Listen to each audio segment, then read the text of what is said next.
कल आप लोगों से संवाद साधते समय जो एक एनसीबी के अधिकारी का पत्र मुझे प्राप्त हुआ था, हमने वो पत्र अपने कवरिंग लेटर के साथ डीजी एनसीबी को भेजा है। पहले कहा गया कि उसकी भी हम दखल लेंगे और शाम होते होते ये कह दिया गया कि जो सीवीसी की गाइडलाइन है, कोई भी कंप्लेंट जिस पे कोई दस्तखत और नाम ना हो उसको दखल ना लिया जाए, ये हम भी जानते हैं। लेकिन जिस तरह के आरोप उस पत्र में हैं, जिस तरह की चीज़ें चल रही हैं, अगर उसको नज़रअंदाज किया जा रहा है तो हमें लगता है कि पूरे इंस्टीट्यूशन पे सवाल खड़ा होने जा रहा है।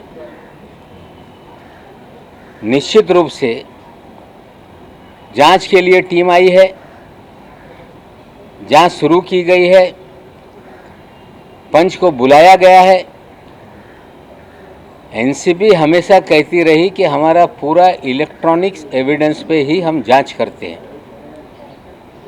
जिस तरह से प्रभाकर साली ने सारी घटनाक्रम को एफिडेविट द्वारा, वीडियो द्वारा उल्लेखित किया है, मैं मांग करता हूं जो आई है विजिलेंस कमेटी,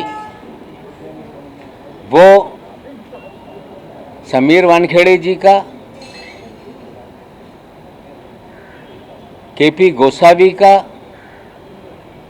और प्रभाकर का, और एक किरदार और इसमें है जो समीर वानखेड़े जी का ड्राइवर है, पुलिसिया है, मानी। इन सब का सीडीआर निकाल लीजिए। जो गाड़ी का इस्तेमाल हुआ है 50 लाख उठाने में, गोसावी के घर पहुंचाने में, दोबारा गाड़ी शहर में आई, फिर गाड़ी वापस गई, फिर पैसे से भरा बैग उठाया गया, फिर सैम डिसूजा को वापस दिया गया। हमें लगता है कि अगर इलेक्ट्रॉनिक जांच होगी तो बयान जुटाने की ज़रूरत नहीं, सारी चीज़ें सामने आ जाएगी। शंका उस पर जाहिर नहीं कर रहा हूँ। हो सकता है इतनी बड़ी देश की एजेंसी है, हमसे भी 4 कदम आगे वे काम करते होंगे, और आशा करते हैं जिसकी तरफ मैं इशारा कर रहा हूँ उस विषय को भी लेके थोड़ा सा खंगालेंगे। और एक आज और सवाल खड़ा कर रहा हूँ कि एक एफआईआर दर्ज है जिसको लगभग 1 साल की मुद्दत हो गई,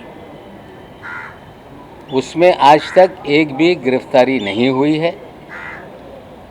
लेकिन उसी एफआईआर के तहत दीपिका पादुकोण को बुलाया गया, चार्ट के आधार पर बुलाया गया था, गिरफ्तारी नहीं हुई। सारा अली खान को बुलाया गया, गिरफ्तारी नहीं हुई। श्रद्धा कपूर को बुलाया गया, गिरफ्तारी नहीं हुई।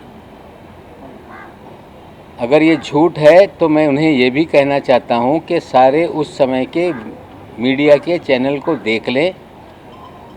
जब जब कोई अभिनेता अभिनेत्री आती थी, पूरा देश का मीडिया फोकस लगा के बैठे रहता था। वो सारे लोग जिनको बुलाया गया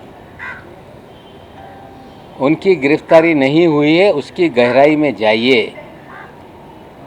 मैं ये भी कहता हूँ कि मालदीव के दौरे को देखिए, उस समय कौन से अभिनेता अभिनेत्री मालदीव में थी।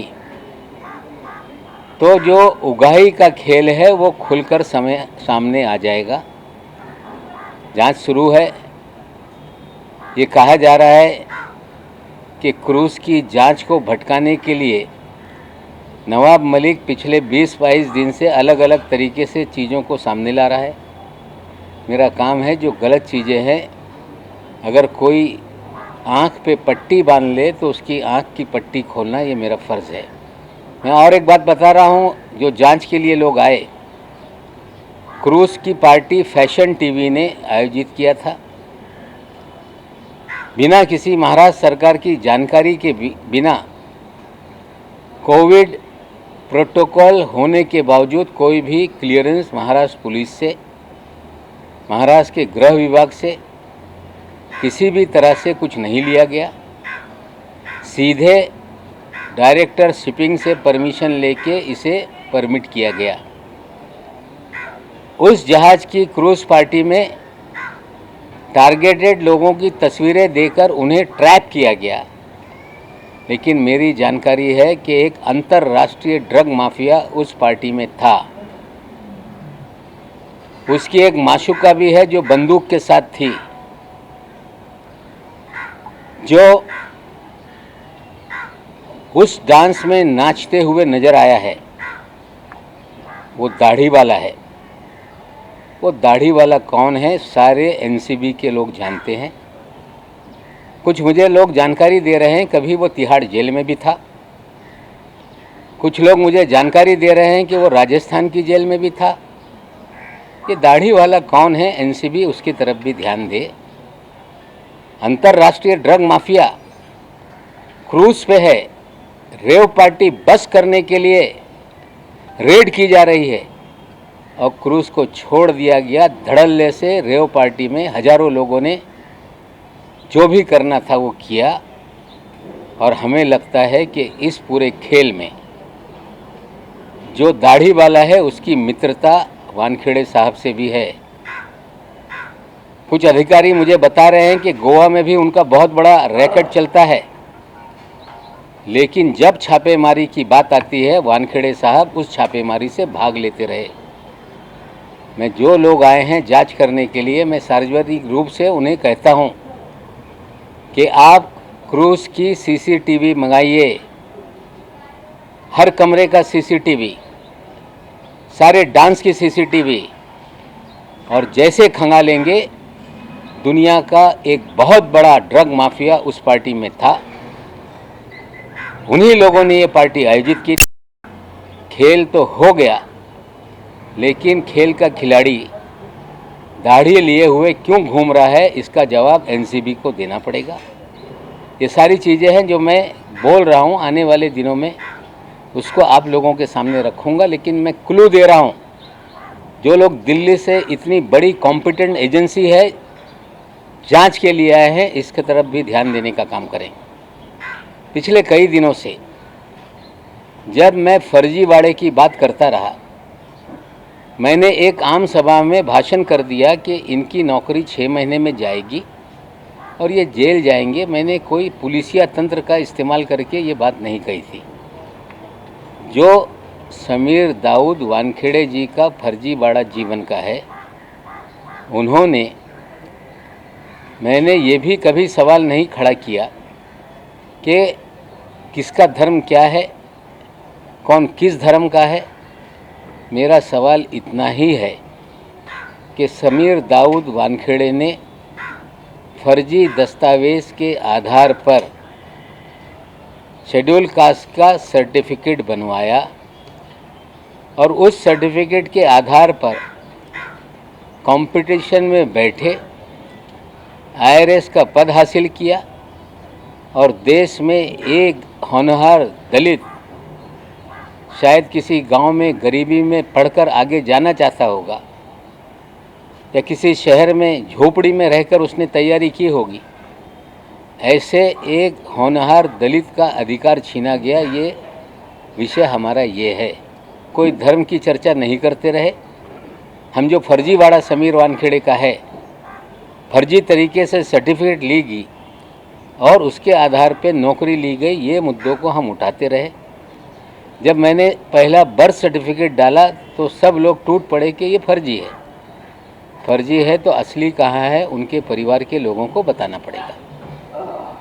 आज मैंने अपने ट्विटर पे एक बहुत सुंदर जोड़ी का एक फ़ोटो डाला है, जो 7 दिसंबर 2006 के दिन लोखंडवाला कॉम्प्लेक्स में जो शादी रचाई गई, निकाह हुआ, उस निकाह नामे को भी उसमें हमने डाला है।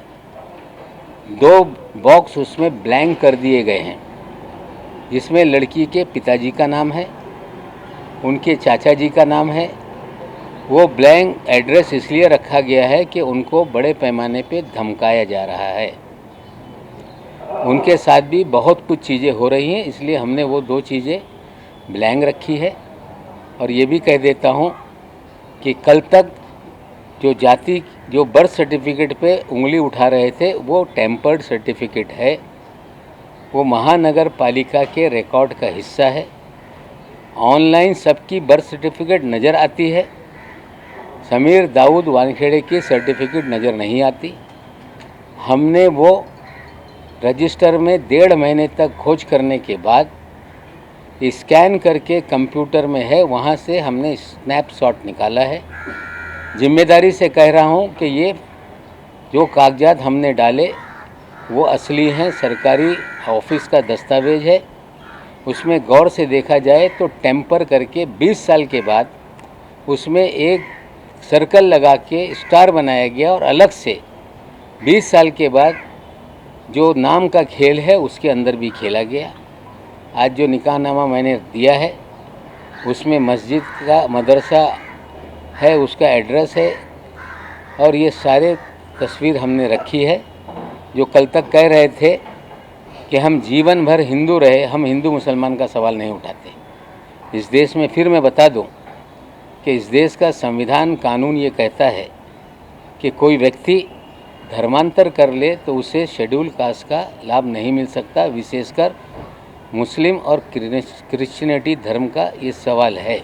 लोगों को लगता है कि ये गलत है, तो मोदी जी हैं, देश का संविधान बदल दें कि अगर कोई दलित इस्लाम या क्रिश्चियनिटी में शामिल हो जाएगा तो उसे लाभ मिलेगा। अगर यही तरीका है तो मैं भी कल दावा करूंगा कि मेरे पुरखे या मेरे जैसे इस देश में रहने वाले करोड़ों लोग, जो संघ परिवार ये दावा करता रहा, मोहन भागवत जी ये कहते रहे कि सबके पुरखे एक हैं। हाँ, हमारे पुरखे इस देश में शूद्र थे। अगर हम फिर क्लेम कर दें कि हम भी शेड्यूल कास्ट हैं तो क्या इस देश के 15 करोड़ मुसलमानों को ये लाभ मिलेगा? सवाल ये है। फर्जीवाड़ा करके एक गरीब के अधिकारों का हनन किया गया, फर्जी तरीके से नौकरी हासिल की गई। निश्चित रूप से सारे दस्तावेज जुटाए गए हैं। दलित संगठन मेरे पास आ रहे हैं, चीज़ें मांग रहे हैं, हम उनको देंगे। और जो जात प्रताड़नी समिति कहा जाता है, इंग्लिश में स्क्रूटनी कमेटी है, वैलिडिटी कमेटी, उसमें ये कंप्लेंट दर्ज होगी। बाकायदा वानखेड़े साहब को भी नोटिस जाएगी, कंप्लेंट करने वालों को भी सुना जाएगा, सरकारी कार्यालय के दस्तावेज खंगाले जाएंगे और हमें उम्मीद है कि ये फर्जी दाखला साबित होगा और उसके आधार पर निश्चित रूप से जो कानून में प्रावधान है उनकी नौकरी जाएगी। उसी कानून में लिखा है कि इस तरह से फर्जी कोई दस्तावेज के आधार पर अगर कोई सर्टिफिकेट बना लेता है तो उसे 2 साल से 7 साल की सज़ा का प्रावधान उस कानून में है। कह रहे हैं कि बहुत से लोग आपको अप्रोच हो रहे हैं कास्ट सर्टिफिकेट को लेकर, लेकिन आप पे बार बार यही इल्ज़ाम लगाया जा रहा है कि नवाब मलिक हिंदू मुस्लिम कर रहे हैं और कहीं ना कहीं बदनाम करने की कोशिश कर रहे हैं। ये देखिए, मैं दस्तावेज के आधार पे कह रहा हूँ, अगर वो जिस भी धर्म में हो, राइट टू रिलीजन ये फंडामेंटल राइट है। हर व्यक्ति अपने तरीके से किसी भी धर्म को स्वीकार सकता है, जब चाहे धर्म बदल सकता है। हर दिन नया धर्म बदल ले, उस पर मेरी आपत्ति नहीं है। लेकिन देश का कानून कहता है कि कोई व्यक्ति जो शेड्यूल कास्ट को बिलोंग करता हो, एक बार उसने अपना धर्म परिवर्तन कर लिया तो उसे शेड्यूल कास्ट का जो भी फ़ायदा है वो नहीं मिलता। लड़ाई ये है कि गरीब दलित का अधिकार छीना गया और निश्चित रूप से ये हम लॉजिकल एंड तक ले जाएंगे और निश्चित रूप से कानून के तहत कार्रवाई होगी। आप भाई, दाढ़ी वाला ये कौन है? ड्रग लॉर्ड जिसके बारे में आप बात कर रहे हैं, ये ड्रग लॉर्ड वहाँ पर प्रेजेंट था, ये ड्रग लॉर्ड कौन है और वो क्या उसी दिन क्रूज पार्टी पर था? इसके बारे में थोड़ा और डिटेल दे सकते हैं? नहीं, देखिए, अभी ये चीज़ें हैं, हमने इशारतन एनसीबी को बताया है कि दाढ़ी वाला है, उस पार्टी में वो था। संडे की शाम जब वो क्रूज शिप लौट रही थी तो उसमें वो नाचते हुए अपनी महबूबा के साथ, मेरे पास वीडियो है, बहुत सारे डांस के हमारे पास वीडियो हैं, हम तो देंगे। लेकिन इतनी बड़ी एजेंसी है, क्रूज़ के सारे सीसीटीवी फुटेज मंगाइए, जानबूझ के पार्टी कराई गई। पार्टी कराने में भी लोगों का हाथ था। ड्रग माफियाओं पे हाथ ना लगा के कुछ लोगों को फ्रेम किया गया पब्लिसिटी के लिए, ये बात सच है। अगर दाढ़ी वाला इनको नहीं मिल पा रहा है तो अगर वो ध्यानेश्वर सिंह जी मेरे पास आ जाएं, मैं दाढ़ी वाले की तस्वीर दे देता हूं, उनको नाम बता देता हूं। उनकी महबूबा इतने खतरनाक हथियारों के साथ है उसमें। हमें लगता है कि ये बहुत गंभीर मामला है। जो चीफ ऑफ डीजी हैं एनसीबी के, उनसे विनती करता हूं कि अगर सही मानों में देश से आप ड्रग मुक्ति करना चाहते हैं, सभी लोग आपके साथ हैं, लेकिन ड्रग पेडलर, ड्रग माफिया को पकड़ें। 2 ग्राम 4 ग्राम रख कर पब्लिसिटी हासिल करने का खेल बंद करें। अगर उन्हें चाहिए तो वो सारी चीज़ें मैं देने के लिए तैयार हूँ। समीर वानखेड़े का दोस्त है दाढ़ी वाला, आज नहीं कल वो सामने चीजें आएंगी। समीर वानखेड़े को जेल भेजेंगे क्या? चौकशी होणार आहे सर, कास्ट सर्टिफिकेट को लेकर के जेल भेजेंगे आप? सर, वानखेड़े को जेल भेजेंगे? समितीचे प्रमुख आहेत, आता देखील नहीं, देख लीजिए, ऐसा है कि जांच हो रही है, अभी हम कोई जांच पे उंगली नहीं उठाना चाहते। हमने तो कहा है कि इलेक्ट्रॉनिक एविडेंस से जांच हो, लेकिन कॉर्डेलिया क्रूज का भी सीसीटीवी मंगा ले। दाढ़ी वाले को खोजें, ये कौन है दाढ़ी वाला। दाढ़ी वाले का नाम अगर उन्हें नहीं पता है तो अकेले में मैं बताऊंगा। अगर गंभीरता से नहीं लेते हैं तो सार्वजनिक चीज़ें करेंगे। सवाल आपने पूछा है कि उन्हें जेल भेजेंगे, मैं नहीं भेजूंगा, देश का कानून भेजेगा। फोटोग्राफ दे करके आप कह रहे हैं कुछ लोगों को टारगेटेड फोटोग्राफ दिए गए और के लिए क्या गए, इस तरीके से क्यों किया गया? क्या इसके पीछे कोई साजिश है केंद्र की? या देखिए, बड़ा ड्रग जो रेव पार्टी है वो हुई, अंतर्राष्ट्रीय ड्रग माफिया का माल बिका, लोगों ने एंजॉय किया, और वानखेड़े साहब का दाढ़ी वाला दोस्त वहाँ था, उस पर कोई कार्रवाई नहीं हुई। क्रूज को रोका नहीं गया, 1350 लोगों को स्कैन नहीं किया गया, गेट पे तस्वीर लेके कुछ लोगों को खड़ा कर दिया गया कि ये आएंगे, इन्हें आइडेंटिफाई कीजिए। इसका मतलब है ट्रैप लगा के लोगों को फंसाया गया।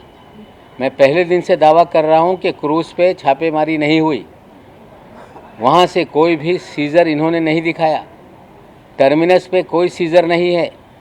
जो तस्वीरें वानखेड़े साहब ने जारी की हैं वो उनके कैबिन की हैं, वहीं से वो तस्वीरें फ्रेम करके लोगों को पब्लिसिटी लूट रहे हैं। और अंतर्राष्ट्रीय ड्रग माफिया जो इनका दोस्त है वो नाच रहा है महबूबा के साथ। अगर ध्यान नहीं देंगे तो उनकी महबूबा और उनके दोस्त की वीडियो हम जारी करेंगे। तो मित्र है वानखेड़ेंचा। सॅम डिसूजा वानखेडेचा मित्र आहे। त्यांनी सांगावा की हे सॅम डिसूजा कोण आणि दाढीवाला कोण, याचं उत्तर वानखेडेंनी दिलं पाहिजे। धन्यवाद।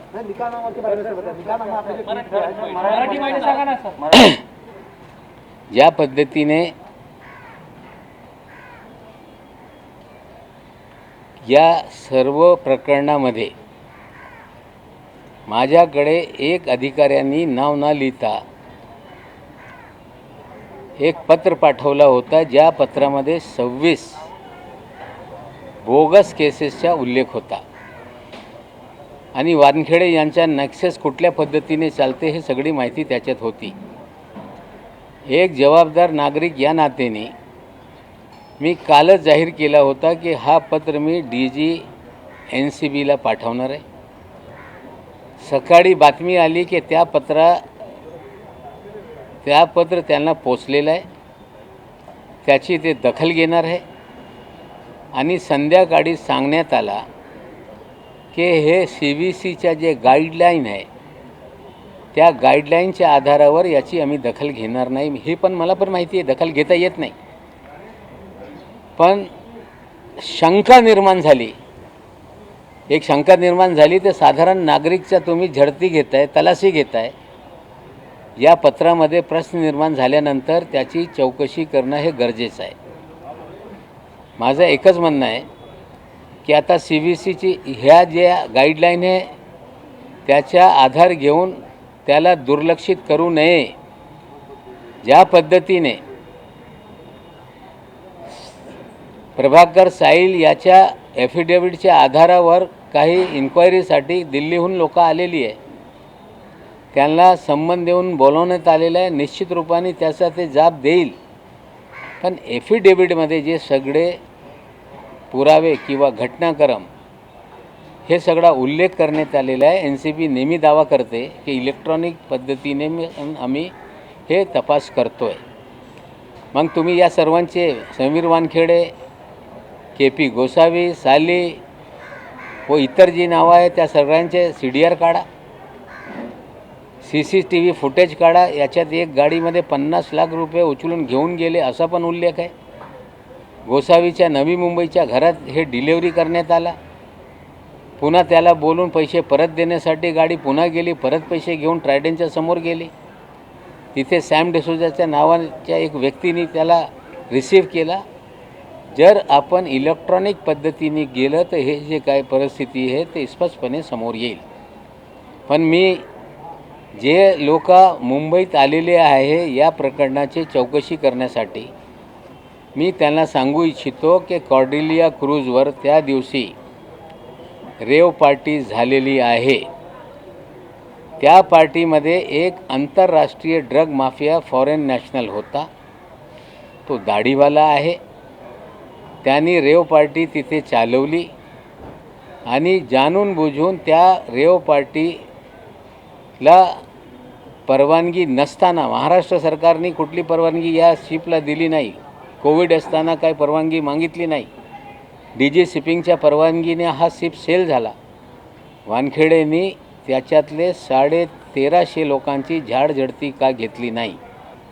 10, 12, 13 लोकांचे फोटो घेऊन गेटवर त्यांना का डिटेन करण्यात आला?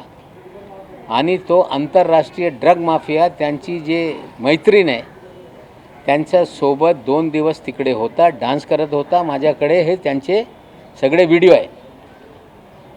तो दाढीवाला तिहाड जेलमध्ये पण होता. तो दाढीवाला राजस्थानच्या तुरुंगात होता अशी माहिती मिळते. आता त्या दाढीवालाकडे लक्ष द्या. तो समीर वानखेडे यांचा मित्र आहे. गोव्यामध्ये जे सगळा ड्रग टुरिझम चालते त्याचा सूत्रधार आहे. त्याच्यावर कारवाई करण्याबाबत बरेचसे अधिकाऱ्यांनी प्रयत्न केल्यानंतर वानखेडेंनी त्यांना करू दिलं नाही. दिल्लीतून जे लोक आलेले आहे या दाढीवाल्याकडे लक्ष द्या. कॉर्डेलिया क्रूजच्या CCTV फुटेज मागवा, तपासा, सत्य बाहेर येईल. आणि 2-3 दिवसापासून काही लोक प्रश्न निर्माण करत आहे की नवाब मलिक हे व्यक्तिगत विषय कशाला समोर आणत आहे. जेव्हा मी समीर दाऊद वानखेडे यांच्या बर्थ सर्टिफिकेट सोशल मीडियाच्या माझ्या ट्विटर हँडलवर टाकल्यानंतर कुठल्या पद्धतीने दाऊद वानखेडे यांना फुल्ली मारून साईडला टेम्पर करण्याचा हे सर्टिफिकेट मी लोकांसमोर आणला. त्यांचे घरातले लोक सांगताय हे आजोबाचा बघा, हा वडिलांचा बघा, नातेवाईकांचा बघा, पण हे सांगताय की हे खोटं आहे. खरं कुठे दाखवा ना. समीर दाऊद वानखेडे यांच्या जातीचा दाखला दाखवा ना. धर्माचा आधार घेऊन माझ्यावर लोक टीका करताय. मी धर्माच्या आधारावर कुणावर टीका करत नाही. या देशामध्ये प्रत्येक नागरिकाला मौलिक अधिकार आहे. त्यांनी कुठल्या धर्मात राहायचा त्यांनी ते ठरवायचं आहे. हा विषय धर्माचा नाही. हा विषय बोगस दाखला काढून एक होतकरू दलित मुलांचा अधिकार हुसकून घेण्याचा प्रकार आहे.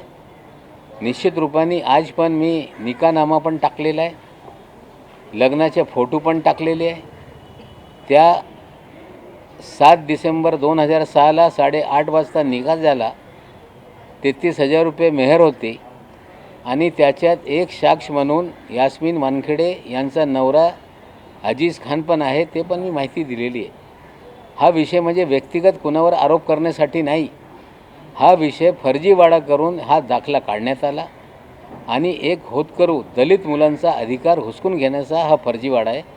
निश्चित रूपाने याच्या बाबतीत जात पडताळणी समितीकडे तक्रार दाखल होईल कायद्याअंतर्गत तपास सुरू होणार आहे, त्यांना पण संधी मिळेल, ते कागदपत्र ठेवतील, सरकारी कार्यालयातून सगळं फायली मागवण्यात येईल आणि मला पूर्णपणे विश्वास आहे की हे फर्जीवाडा करून दाखला काढण्यात आला, त्याच्या आधारावर ही नोकरी मिळालेली आहे आणि हे जेव्हा जात पडताळणी सगळं तपास करतील, हा दाखला हा चुकीचा आहे आणि एकदा तो दाखला रद्द झाला मग व्यक्तीची नोकरी पण जाते आणि मला विश्वास आहे दाखला रद्द होईल, नोकरी जाईल आणि त्या कायद्यामध्ये तरतूद आहे 2 वर्षापासून 7 वर्षापर्यंत तुरुंगवासाची शिक्षा पण कायद्यामध्ये तरतूद होऊ शकते, याचा पाठपुरावा लोक करणार आहे. समीर वानखेडेने आता असं म्हटलंय की सॅम डिसोजा माझा मित्र नाही, मला ओळखत नाही असं म्हटलंय समीर वानखेडे. आणि सॅम डिसोजा त्यांचा मित्र नाही, तो के.पी. गोसावीचा मित्र आहे. के.पी. गोसावी यांच्या जवळचा माणूस आहे.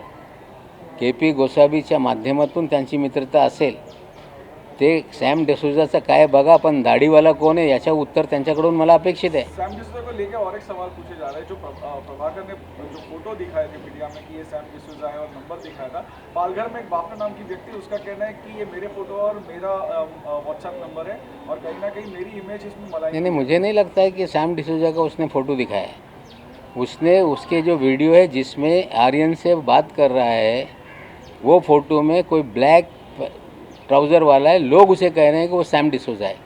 मेरी जानकारी है कि वहाँ सैम डिसूजा नहीं, सैम डिसूजा ने ट्राइडेंट पे जो एफिडेविट में है वहाँ से बैग कलेक्ट किया है। तो हमें लगता है कि सैम डिसूजा को लेकर गलतफहमी लोग पैदा ना करें।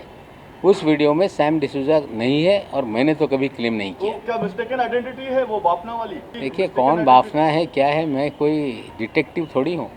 अभी मेरा डिटेक्टिव का काम सिर्फ एक ही दिशा में है कि रॉन्ग डूइंग जो है उसकी तरफ हम पूरी तरह से ध्यान अपना रखे हुए हैं। सर, ये अमित मालवीय है, उन्होंने अभी भी ट्वीट किया है बीजेपी के।